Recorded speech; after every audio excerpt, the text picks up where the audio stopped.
Oi gente, tudo bem? Bom dia para quem está assistindo a aula durante a manhã, boa tarde para quem está assistindo a aula durante a tarde, boa noite para você que está assistindo a aula agora na noite ou madrugada dentro. Eu sou o professor Felipe Medalha Bertanos, sou amigo do professor Diogo Jacinto e ele gentilmente me convidou para vir aqui falar com vocês sobre sinais vitais. Sinais vitais, eles são muito importantes referente ao nosso trabalho, né? A qualquer profissional da área de saúde, mas principalmente ao profissional de enfermagem.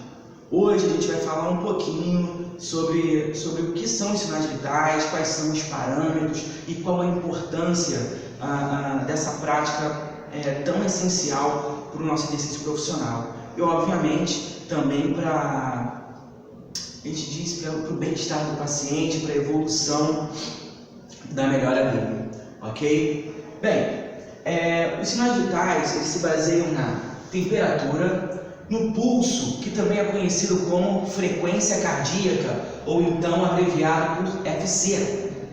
A frequência respiratória, que ela é abreviada por FR. A pressão arterial, que é a famosa PA, e a escala de dor. A gente vai falar um pouquinho de cada um e vai demonstrar os parâmetros de cada um deles, ok? Vamos lá. Primeiro a gente tem que começar com a importância dos sinais vitais.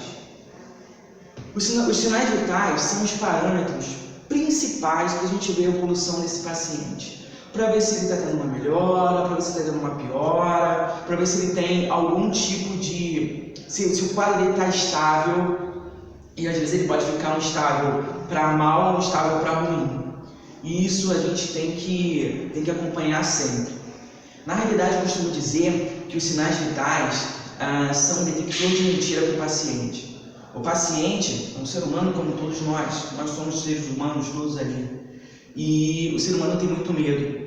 E às vezes o paciente ele mascara algumas coisas que ele está sentindo justamente para não ser furado de novo, para não fazer um tipo de medicação, né? Ou para não ter mais aquela medicação que gera algum incômodo, ou fazer algum procedimento que seja muito invasivo, que cause um incômodo a ele. E os sinais vitais, realmente, eles demonstram para a gente, eles mostram para a gente o que o paciente, como está o quadro do paciente naquele momento, né? Então, assim, o paciente pode falar, eu não tenho dor nenhuma. A gente faz uma verificação de escala de dor e vê que esse paciente está com dor realmente. Ele tem que fazer uma analgesia, né? Os sinais vitais, na realidade, eles são a radiografia do que o paciente está sentindo, ok? Como está o quadro do paciente, ok? Quais são os fatores de interferência nos sinais vitais? Existem vários, existem os ambientais, os sociais, os físicos, os químicos, né? E a gente pode esmiuçar um pouquinho isso, né? Com referência a fatores ambientais.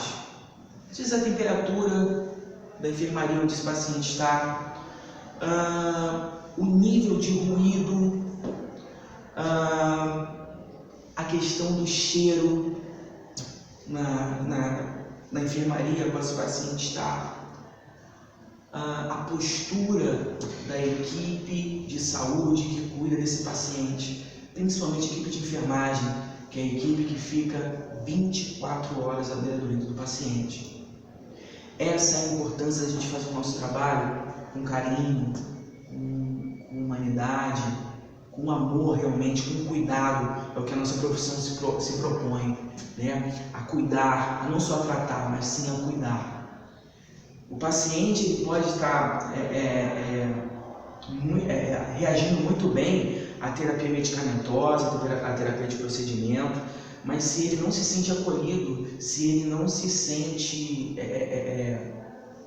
passível de atenção por sua parte, obviamente os sinais vitais dele vão sofrer interferência, né? Se você vai verificar, por exemplo, uma pressão arterial de uma pessoa que esteja muito agitada, obviamente essa pressão arterial vai dar um valor muito elevado.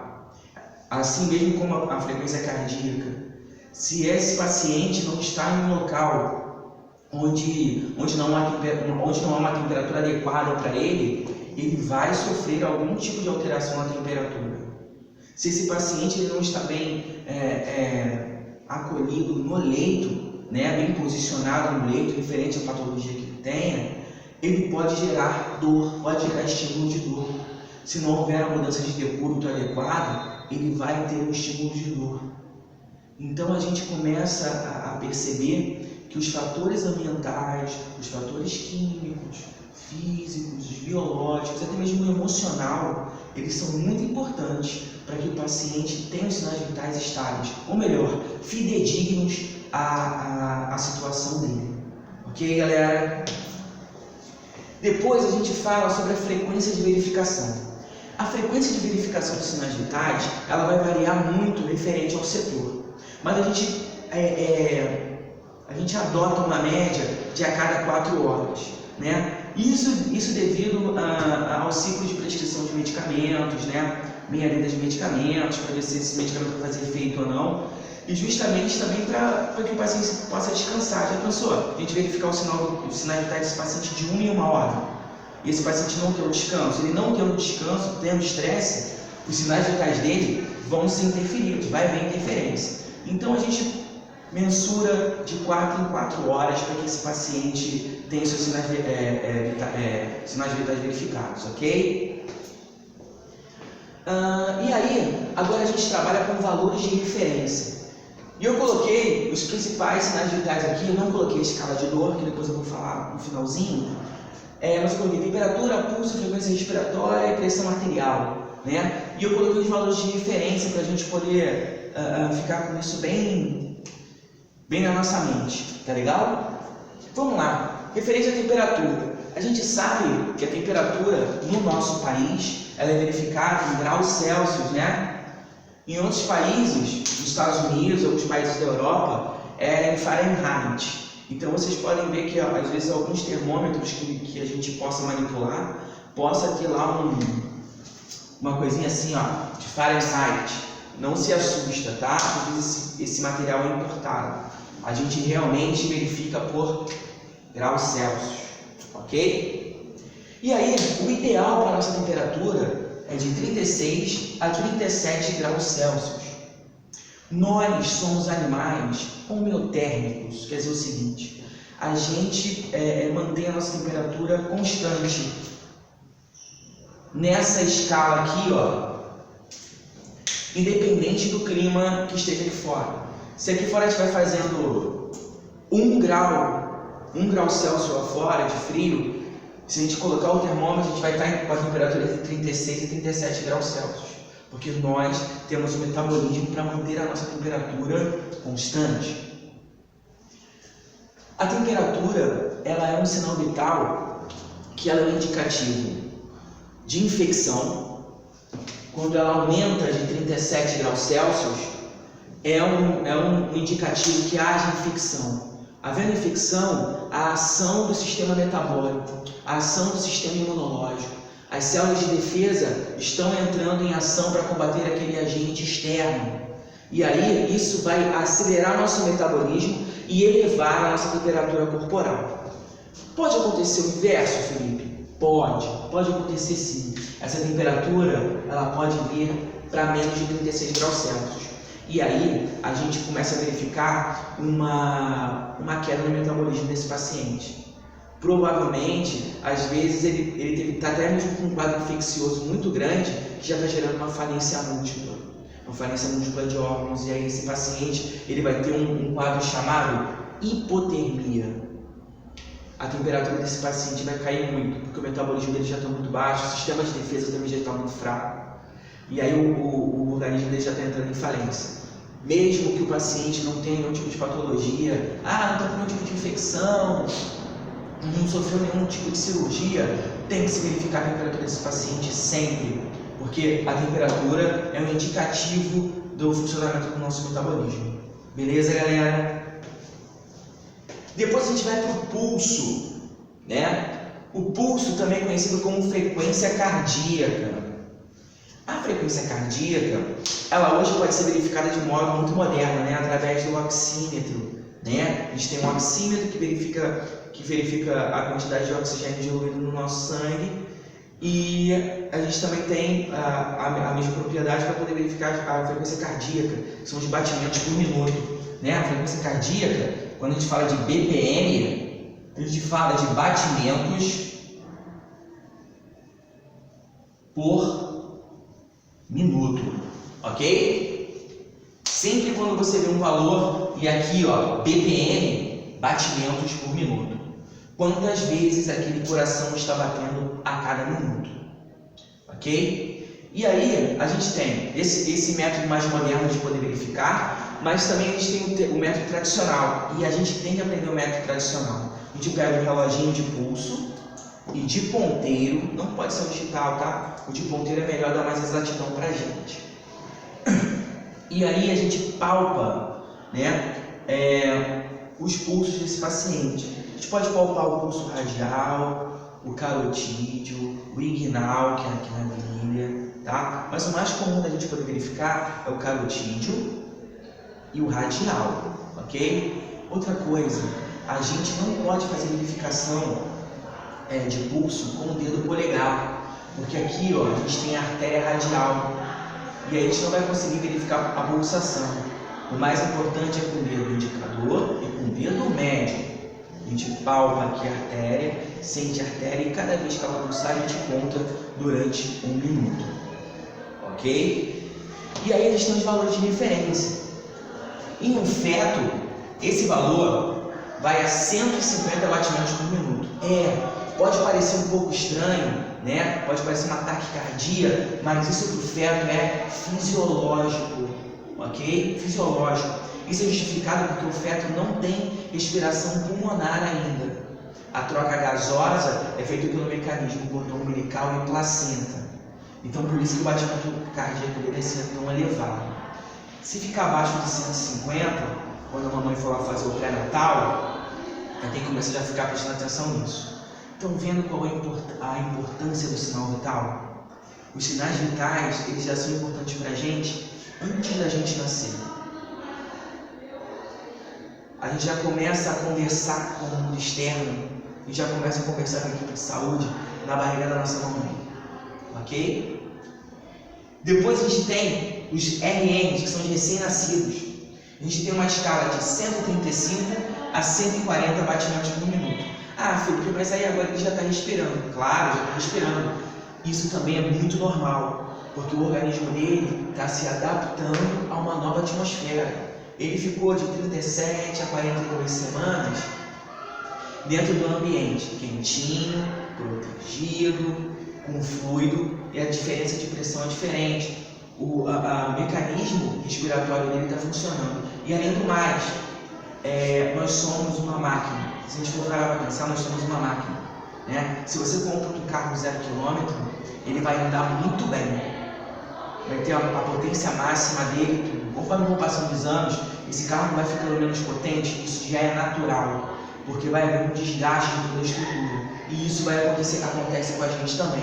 Quer ver? Olha aqui, ó. De 1 a 5 anos, já é uma criancinha na primeira fase da infância. Vai de 100 a 120. Já diminuiu um pouquinho, porque as coisas também já estão se estabilizando mais. Aqui em cima, ó, a gente vem de 5 a 20 anos. E aí, ó, já vai de 80 a 100. Já fica mais um pouquinho perto do nosso parâmetro, né? Provavelmente na faixa etária de quase todo mundo que está vendo esse vídeo. Quando a gente chega na idade adulta, vai de 60 a 100. Quando a gente tem um aumento da pressão, da frequência cardíaca, podem ser fatores emocionais? Pode. Pode ser fatores químicos, sim. Uso de álcool, uso de drogas, uso de alguns medicamentos fazem com que sua frequência cardíaca aumente. Mas o principal hormônio que faz com que essa frequência cardíaca nossa aumente é chamado adrenalina. Quando você toma um susto, quando você se encontra em uma situação de perigo, quando você está nervoso com alguma coisa, a adrenalina entra em ação na sua corrente sanguínea, porque é um hormônio de fuga, tá? E aí vai elevar o seu batimento cardíaco, ok? E quando a gente vai verificar o batimento cardíaco desse paciente e ele está com esse batimento fraco, menor do que o mínimo aceitável para a faixa etária dele. Quando ele tem esse batimento cardíaco baixo, fraco, a gente chama de bradicardia.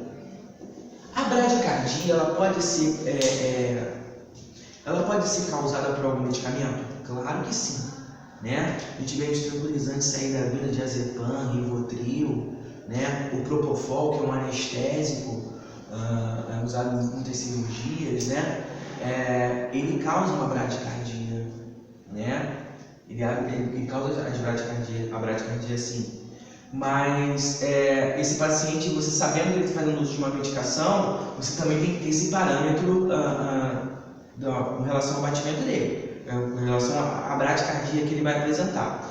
Mas se o paciente não está fazendo nenhum uso de medicamento, ele está na sua clínica e está fazendo uma bradicardia, isso tem que se verificar. Às vezes pode ser por febre? Pode. Por infecção? Pode. Por alguma falência cardíaca? Também. Isso tem que ser logo verificado. Ok, galera? Depois a gente vem para a frequência respiratória, que também pode ser abreviada por FR.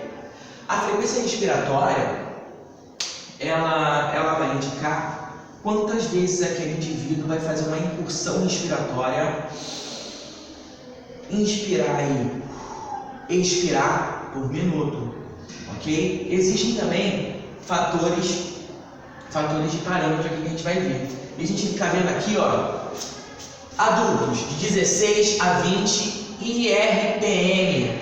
IRPM quer dizer incursões respiratórias por minuto.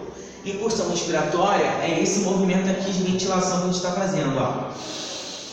Inspirar e expirar.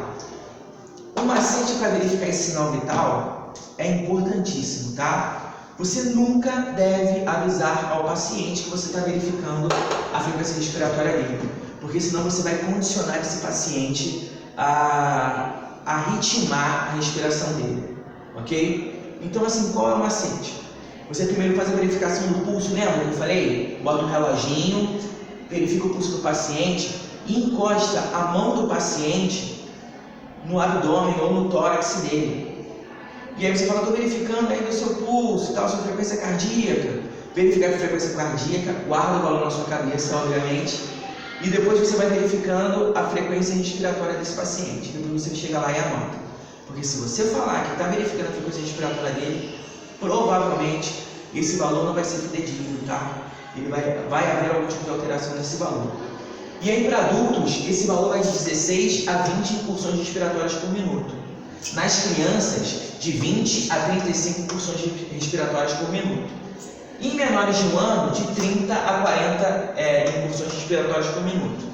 Vocês estão vendo que conforme a gente vai ficando mais velho, essas incursões vão diminuindo, tá? Isso porque tem a ver com o que eu falei da frequência cardíaca. Conforme a gente vai ficando com mais idade, o nosso metabolismo vai se identificando, ok? Então, por isso que a frequência respiratória de crianças menores de 1 ano são maiores do que de adultos, ok? Paciente que chega com uma frequência respiratória, um adulto que chega com uma frequência respiratória de 35 incursões respiratórias por minuto. Provavelmente esse paciente, ele faz uma hiperventilação, faz um ataque em apneia devido a algum problema respiratório. Provavelmente pode ser um edema agudo de pulmão, né? Às vezes consequência de um câncer de pulmão também, uma insuficiência cardíaca congestiva. Esse paciente vai aumentar esse ritmo respiratório. E aí a gente tem que correr logo com esse paciente. Por isso que é importante a gente ter essa noção das escalas de valor, né? Referente aos sinais vitais. O paciente apresenta uma bradicardia, uma bradipneia, né? Quando ele tem uma bradipneia, ele tem uma frequência cardíaca baixa. Então, um adulto que tenha menos de 16 incursões respiratórias por minuto, quais podem ser os problemas que ele pode apresentar? Esse paciente pode estar parando, tendo uma parada cardiorrespiratória? Pode. Esse paciente pode estar afogado? Pode. Esse paciente pode estar em um estágio avançado do edema agudo de pulmão, já está com o pulmão todo encharcado e não está conseguindo respirar? Pode também. Esse paciente pode estar sob efeito de alguma droga? Também. Pode estar sob efeito de algum tranquilizante? Pode. Isso vai fazer com que ele tenha bradipneia também. Ok? E aí, por último não, por penúltimo, que a gente vai falar de escala de dor, a pressão arterial. A pressão arterial, junto com a temperatura, são os dois sinais vitais mais verificados na humanidade. Todo mundo tem a preocupação, né? Todo mundo tem a preocupação de saber se está com febre, se está com pressão alta. Isso é fato. Todo mundo tem esse tipo de preocupação. E aí, eu fiz aqui uma tabelinha para a gente poder ter uma noção dos valores ideais de uma pressão arterial para um paciente, tá? Uma pessoa, seu pai, sua mãe, enfim, né? Porque a gente é profissional de saúde a todo tempo, tanto lá no hospital, tanto lá na clínica da família, também como em casa, na rua, ok? E aí, primeiro, a gente tem que falar de dois mecanismos de sístole e diástole. A gente não adianta nada a gente fazer a verificação da pressão arterial sem saber o que é. A pressão arterial, na realidade, ela é o mecanismo de você medir a força que o seu coração faz para contrair e relaxar. Quando o nosso coração contrai, a gente chama de sístole, tá? Quando o coração realiza sístole, que é a contração, ele vai injetar o sangue para todo o corpo. E quando ele faz a diástole, ele vai se relaxar para ele se encher de sangue novamente e realizar uma nova sístole, injetar esse sangue para todo o corpo. Obviamente que essas forças não podem ser iguais, tá ok? Se essa força for igual, o coração não tem atividade contrátil, tá legal? Não tem nem sístole e nem diástole. Felipe, a sístole pode ser menor que a diástole? Não pode ser. A força de contração ela tem que ser maior do que a força de relaxamento.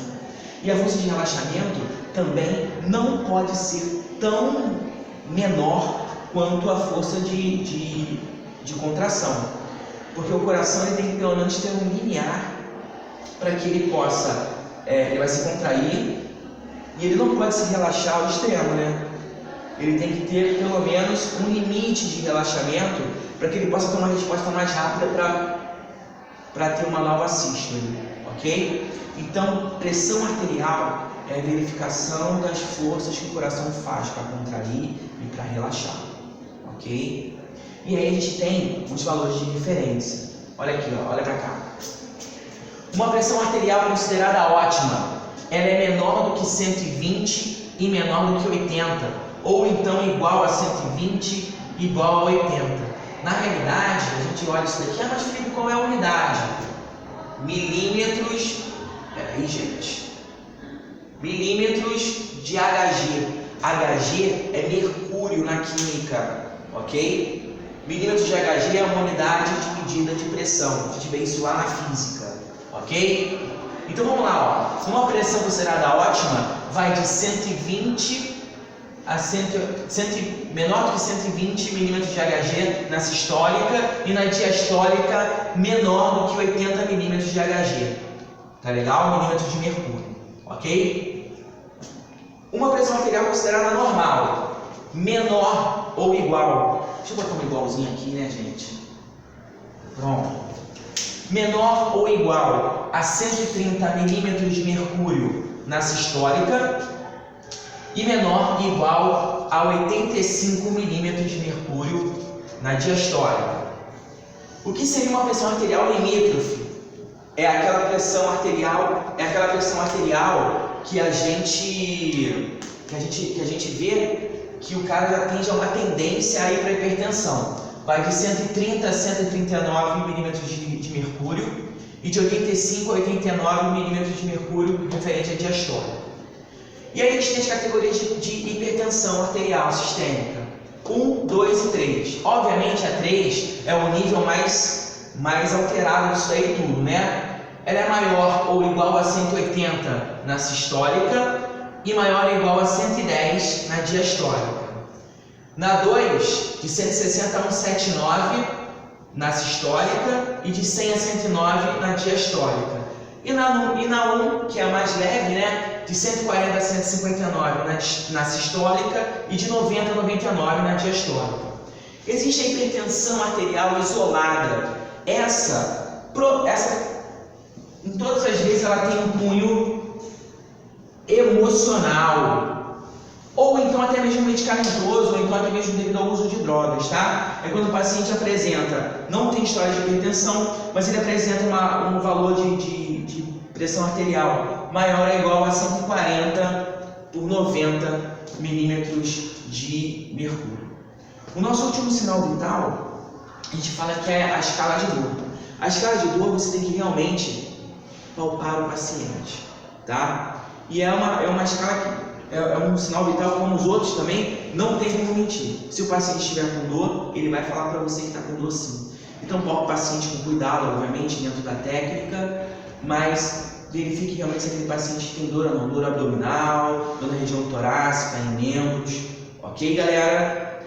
Bem, por hoje a gente termina aqui, tá legal? Eu quero agradecer muito a atenção de vocês, agradecer o convite do professor Diogo e em uma outra oportunidade que tiver aí a gente volta, tá legal? Agora, ó, faz o seguinte, ó, clica aqui embaixo, compartilha e curte o vídeo, tá bom? Beijo, tchau, gente!